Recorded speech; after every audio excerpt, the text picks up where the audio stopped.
Everybody knows that Christmas is celebrated on December 25th. But why is Christmas celebrated on December 25th? Matter of fact, why is Christmas even celebrated at all? What in the world does Christ Mass mean?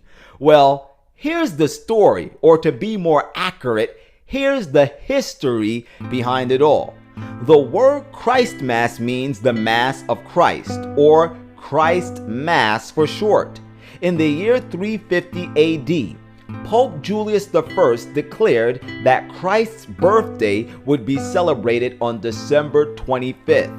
And this move was doubtlessly made by Pope Julius I for the purpose of making it a comfortable, seamless transition for the pagan Romans to convert to Christianity.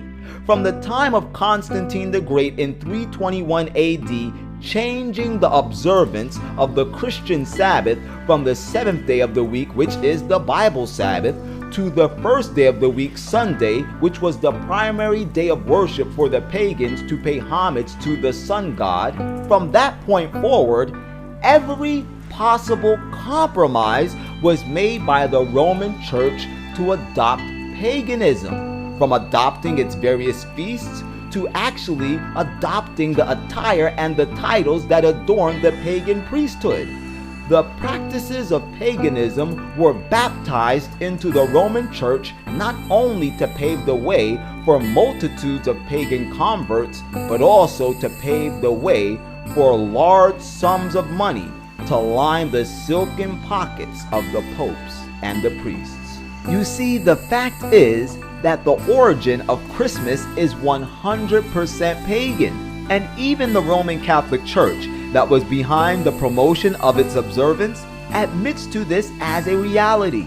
In the 1911 edition of the Catholic Encyclopedia, under the topic of Christmas, it is stated that Christmas was not among the earliest festivals of the Church. The first evidence of the feast is from Egypt.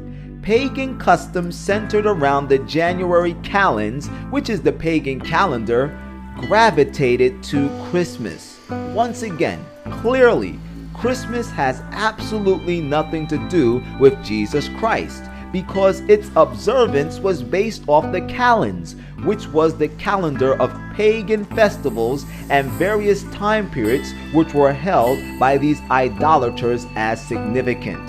However, if Christmas isn't about Christ, who and what is it about?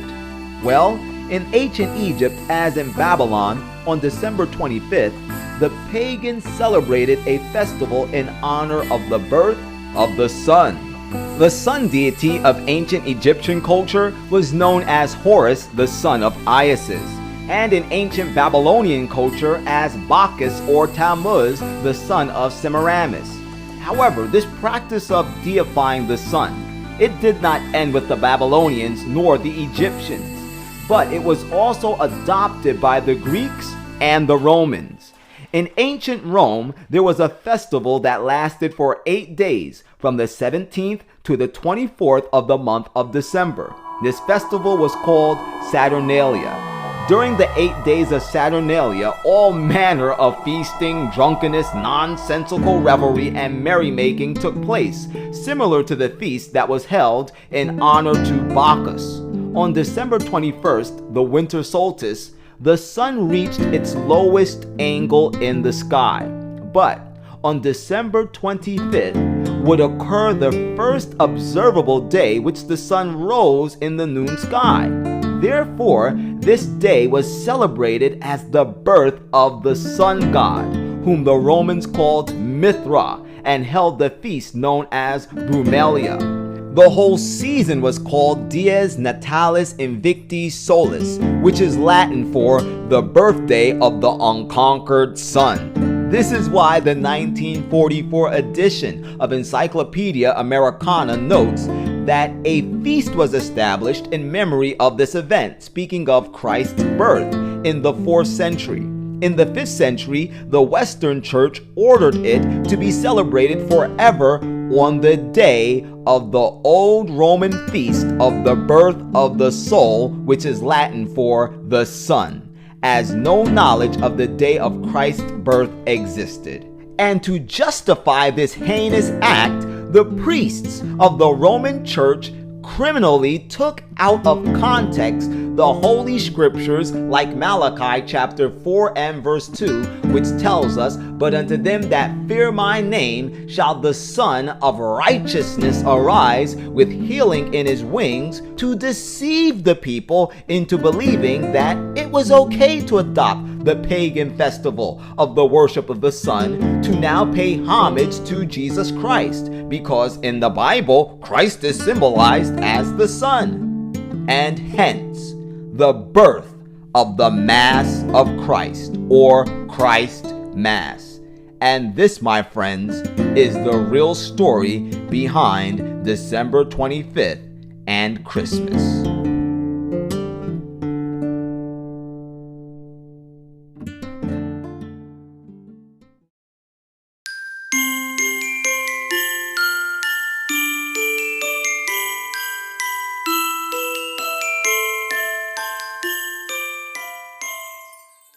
Now the question is, when December 25th rolls around, what should we do when the entire world is celebrating Christmas? Well, listen, most of you already knew that Christmas, Santa Claus, and the whole shebang is pagan. But what you should also know is that Christmas is the one time above any other point in the year when most people are open to hear about Christ. So use this time as an opportunity to share the truth about Jesus Christ with others. And instead of giving out vain gifts, give out gifts like books, CDs, and DVDs filled with saving truth. And when you tell people about Christ, let them know that he's no longer a baby in a manger, but he is now our high priest in the heavenly sanctuary, seeking to cleanse all of our hearts from the disease of sin. For we are told in the book of Romans chapter 8 and verse 34, "Who is he that condemneth? It is Christ that has died, yea rather that is risen again, who is even at the right hand of God, who also maketh intercession for us." Then in the book of Hebrews chapter 8, beginning at verse 1, the Bible tells us, "Now of the things which we have spoken, this is the sum. We have such an high priest, which is set at the right hand of the throne of the majesty in the heavens, a minister of the sanctuary and of the true tabernacle, which the Lord pitched and not man." Right now, ladies and gentlemen, Jesus Christ is our heavenly high priest. He is interceding for the sins we have committed in transgressing the law of God. But if we fix our eyes upon Jesus, we will have hope, because the Bible tells us in the book of John chapter 1 and verse 29, "And the next day John seeth Jesus coming unto him, and saith, Behold, the Lamb of God, which taketh away the sin of the world." If we allow Jesus Christ to cleanse us from our sin, if we allow him to be the ruler of our lives, if we allow him to govern our thoughts, our desires, our appetites, and our passions, he will save us from the curse of sin. And we need to grab hold of this great gift of salvation before it's too late. Because very shortly from now, the beast power will have control over this entire world. And we are told that when the whole world wanders after the beast, the only individuals that will be safe are those whose names are found written in the Lamb's book of life, who was slain from the foundation of the world. Will your name be in that book? Will your family members' names be in that book? That is the question that should be at the forefront of our minds in this holiday season. And whether you like it or not, as always, the truth is the truth.